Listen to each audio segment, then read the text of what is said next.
सिंदूरी इश्क चैप्टर 1 ग्वालियर मध्य प्रदेश। एक आलिशान मेंशन के बाहर नेम प्लेट पर बड़े अक्षरों में राठौर मेंशन लिखा हा था। उस मेंशन के अंदर एक 40 साल की औरत के गुस्से से चिल्लाने की आवाजें आ रही थीं। वो औरत अपने सामने खड़ी 21 साल की लड़की के ऊपर चिल्लाते हुए बोली, तुम्हारी ये मनहूस शक्ल मैं अब और बर्दाश्त नहीं कर सकती। मन नहीं भरा तेरा मेरे बेटे को खाकर, जो अब भी हमारी छाती पर मूंग दलने के लिए बैठी है।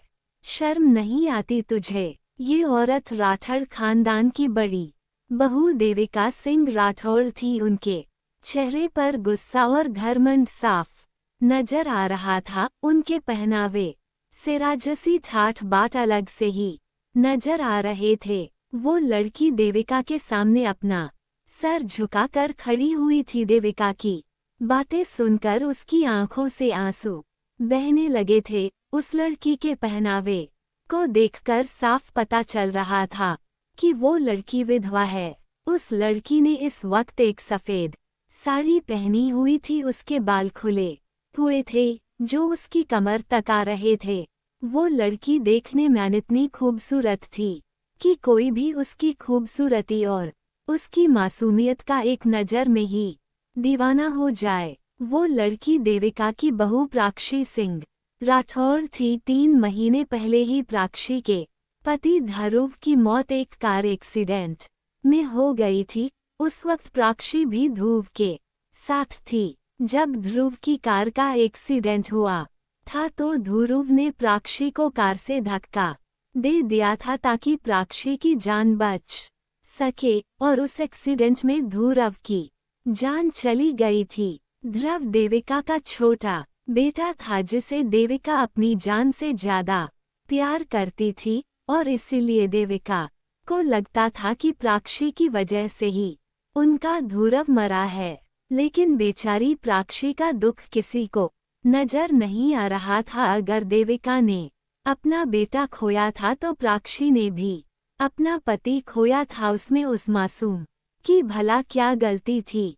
देविका ने फिर से प्राक्षी पर गुस्सा करते हुए कहा, यहाँ खड़े खड़े आंसू मत बहाओ, चलो निकलो मेरे घर से। बहुत मनहूसियत फैला ले तुमने मेरे घर पर, अब और नहीं।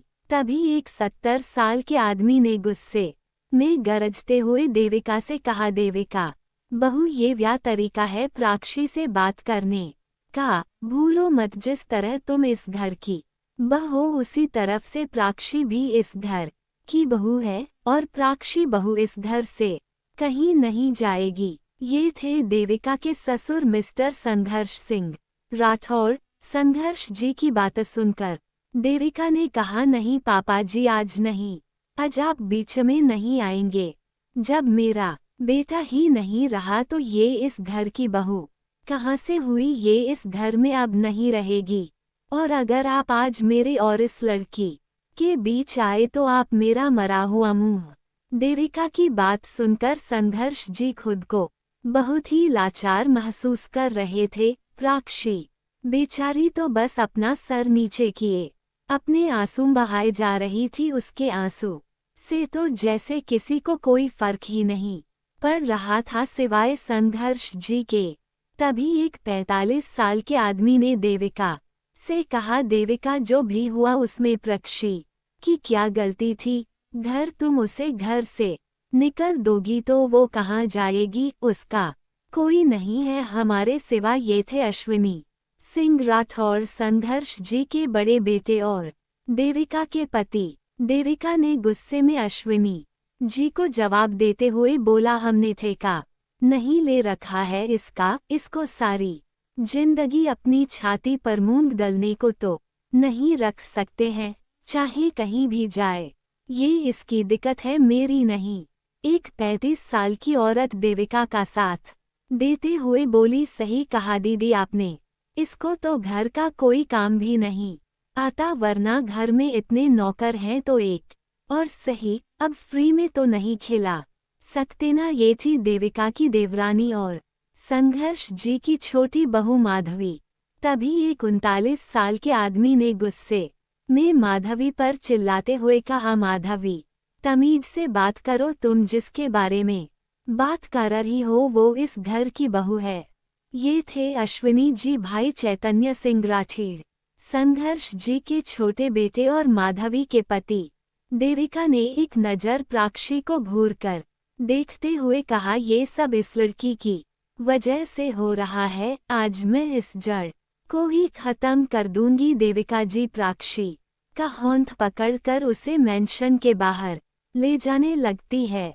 अश्विनी जी, चैतन्य जी और संघर्ष जी देविका को रोक रहे थे कि वो प्राक्षी को घर से बाहर ना करें, लेकिन देविका कहाँ सुनने वाली थी। माधवी तो खुद ही देविका का साथ दे रही थी, लेकिन प्राक्षी वो तो कुछ बोल ही नहीं रही थी। वो चुपचाप देविका जी के साथ चले जा रही थी। आखिर क्या ही बोले बेचारी। देविका जी एक झटके के साथ प्राक्षी का होंठ छोड़कर उसे गेट के बाहर धक्का दे देती हैं। देविका जी के इस तरह धक्का देने से प्राक्षी गिरने वाली होती है, लेकिन तभी दो मजबूर हाथों ने प्राक्षी को थाम लिया था। उस इंसान को देखकर पूरे राठौड़ फैमिली की आंखें डर और हैरानी से बड़ी हो जाती हैं। आखिर कौन था वो जिसने प्राक्षी को गिरने से बचाया था? क्या सच में प्राक्षी राठौड़ मेंशन से हमेशा के लिए चली जाएगी?